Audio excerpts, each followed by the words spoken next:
are learning this morning just how deep the impact Brexit has had on the EU elections this morning. The results are in for many of the 28 member nations, and they appear to signal a power shift ahead for the European Parliament, away from the centre. Megan Williams is on that story for us today and begins her look at the big step for voters in the UK who seem desperate to cross the finish line of Brexit.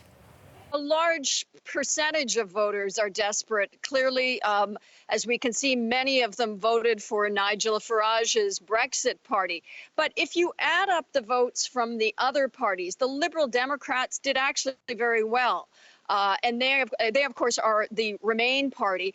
And other Remain parties, if you put all those votes together, the Remain vote is actually stronger than the Brexit vote. But, of course, there was this surge for pro-Brexit voters around Nigel Farage's Brexit Party.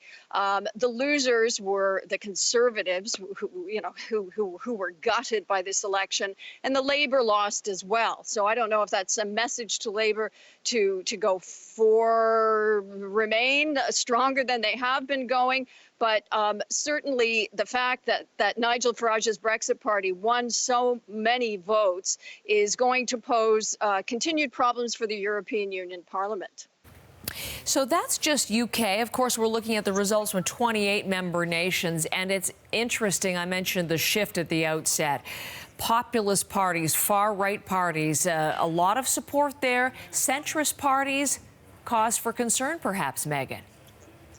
That's right, Heather. I mean, this EU election has been a gutting of the centre, and Germany is one of the ways that gutting took place, the voting for more radical alternatives. And in Germany, the Greens were the radical alternative that really surged in popularity. A lot of young voters out there. The Greens doubled or almost doubled the number of votes they got in the previous election 5 years ago, and they outstripped the Socialist Party, which, it hasn't been the dominant party in German politics, but it's been a very solid party for many years. France, we saw Le Pen's far-right party outstrip Macron's party by a little bit. And here in Italy, the far-right five-star, the far-right League Party outstripped its government coalition partner, the five-star Populists. Neither of these parties are anti-European per se, but they're sovereignist parties, and they're certainly anti-establishment.